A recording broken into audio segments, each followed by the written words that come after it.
छाया, मैं कुछ दिनों के लिए दूसरे शहर जा रहा हूँ। आकाश, कुछ दिन पहले तो हम यहाँ शिफ्ट हुए हैं और तुम फिर ऐसे अकेले छोड़कर काम से जा रहे हो। अरे तो नया शहर है, घूम आया करना, और मैं कॉल करता रहूंगा। ठीक है, मैं रोकूंगी तो रुकोगे थोड़ी ही। तुम फिर शुरू मत हो छाया, ये मेरा काम है। ठीक है, मैं अपना सामान लगा देती हूँ, बस अपना ख्याल रखना। आकाश अगली सुबह दूसरे शहर के लिए निकल गया। अपना काम खत्म करके जब वो लौटने लगा, अचानक मौसम खराब हो गया और बारिश की वजह से रास्ता बंद हो चुका था। आकाश को मजबूरन फिर से एक दिन वहां रुकना पड़ा। अपनी बोरियत को दूर करने के लिए वो बाजार की ओर निकल आया। पास में ही छोटा बाजार लगा हुआ था। आकाश आधा बाजार घूम चुका था, तभी वहीं उसे एक काफी बुजुर्ग आदमी निराश बैठा दिखा।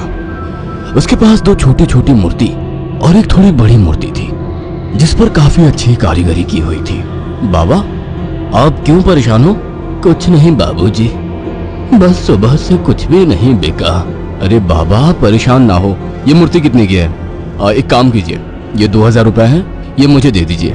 बुजुर्ग ने डरते और झिझकते हुए कहा, लेकिन बेटा, ये मूर्ति शापित है। ये सब बकवास बातें होती हैं बाबा, कोई शाप वाप नहीं होता है। लाओ, ये मूर्ति मुझे दे दो। बुजुर्ग ने कांपते हाथों से उस मूर्ति को आकाश को दे दिया। रात में आकाश होटल के कमरे में गया और फोन पर छाया से बात करने लगा। उसे ठंड सी महसूस होने लगी।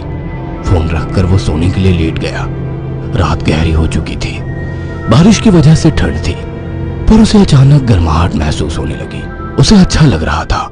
उसे महसूस हुआ जैसे कोई उससे चिपक कर लेटा हो। मीठी सी खुशबू, रेशमी बाल, दूसरा जिस्म की गर्मी, मानो छाया ही उसके पास हो। वो लगातार नींद में किसी के स्पर्श को महसूस कर रहा था। अचानक उसे अपने शरीर पर वजन महसूस हुआ। वह अचानक से उठकर बैठ गया। कमरे में बिल्कुल अंधेरा था। उस रूम की लाइट ऑन की तो देखा कमरा खाली था, कोई नहीं था। कमरा ठंडा था पर उसे पसीना आ रहा था। अगले दिन सुबह वो जल्दी होटल से निकल गया और शाम होते होते घर आ गया। छाया को फोन किया तो पता लगा वो माँ के यहाँ गई है, आज ही आने वाली है। उसके पास डुप्लीकेट चाबी थी। उसने गेट खोला और अंदर गया। थोड़ी देर बैठने के बाद नहाने चला गया। उसे बाथरूम में जाने के बाद ऐसा लगा बाहर कोई है। वो जैसे ही निकला उसको कोई नजर नहीं आया। वो ऊपर गया और उसे एक परछाई नजर आई। कौन है? छाया, मजाक मत करो, मुझे ऐसा मजाक पसंद नहीं है। तभी दरवाजे की डोरबेल बजी। जाकर देखा तो छाया थी। आकाश उसे देखते ही खुश हुआ और उसे गले लगा लिया। तुम सही वक्त पर आ गई, मुझे लगा कोई ऊपर है। ऊपर कौन है? मेरी कोई सौतन ले आए हो क्या?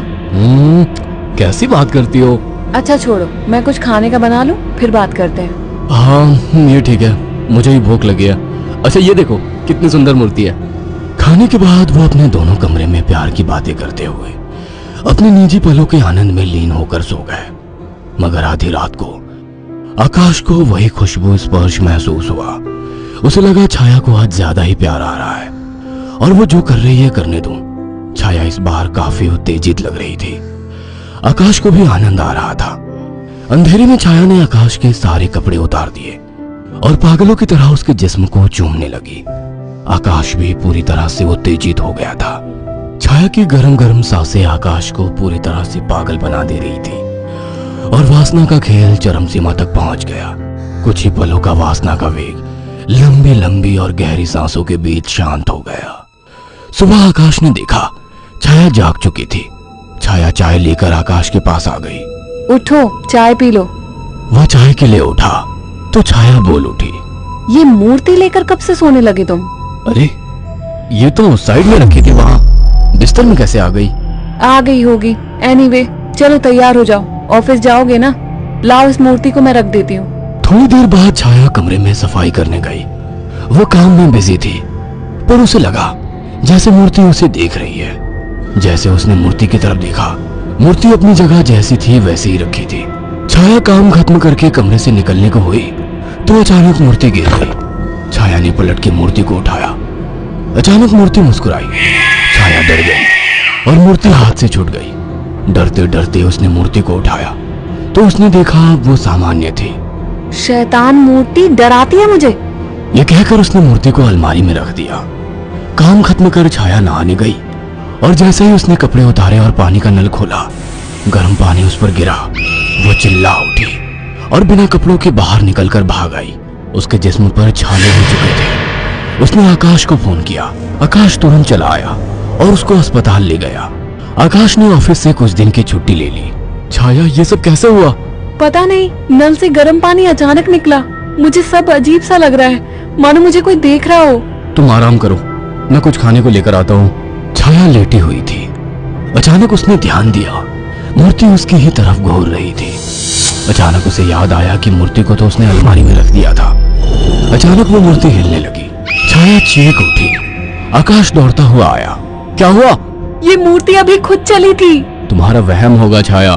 मगर रात को आकाश को फिर से चुंबन के स्पर्श महसूस हुए। वो नींद में था और चाह के आंखें नहीं खोल पा रहा था, परंतु आकाश को चुंबन के स्पर्श उत्तेजित कर रहे थे। उसके मुंह से आवाजें निकल रही थी। अचानक छाया की आंख खुल गई और उसने जो देखा वह हैरान रह गई। उसने देखा कि एक लड़की काली परछाई के रूप में आकाश के कपड़े खोल रही थी और वो देखते ही चिल्लाने लगी, आकाश, वो काली परछाई! अचानक कमरे के शीशे में चटक सी आवाज आई और शीशा टूट गया। आकाश उठकर बैठ गया। ये शीशा कैसे टूटा और तुम चिल्लाई क्यों? आकाश, वो कोई काली आत्मा थी। मैंने अभी देखा, वो तुम्हारे साथ संबंध बना रही थी। क्या तुम्हें बिल्कुल पता नहीं लगा? कौन? क्या कह रही हो? मुझे महसूस तो हुआ, पर मुझे लगा तुम हो। पागल हो क्या? ऐसी हालत में मैं संबंध बनाने की सोचूंगी? आकाश, वो एक काली परछाई थी, पर वो एक लड़की थी। तभी मुझे कल रात को जब ये सब महसूस हुआ तो मुझे कुछ अजीब सा लगा था। मुझे ऐसा होटल में महसूस हुआ कि जैसे मेरे पास कोई तो है। और अगले दिन मैं घर आ गया था। तब से जब भी सोता हूँ ऐसा कुछ होता है। मुझे लगता था कि तुम हो। तभी अचानक दोनों का ध्यान मूर्ति पर गया। आकाश ने तुरंत उस मूर्ति को बाहर फेंक दिया। कुछ दिन बाद छाया पानी पीने के लिए उठी। अचानक उसकी नजर फिर से ड्रेसिंग टेबल पर रखी मूर्ति पर पड़ी। अचानक उस मूर्ति ने काली परछाई को उधार पकड़ लिया। छाया अचानक बेहोश हो गई। कुछ देर बाद उसकी आंखें खुली तो उसे सब सपने जैसा लग रहा था। अचानक वो किचन में चली गई। तभी वहां आकाश आ गया। अरे, पहले ठीक तो हो जाती। मैं तो ठीक हूँ। अच्छा।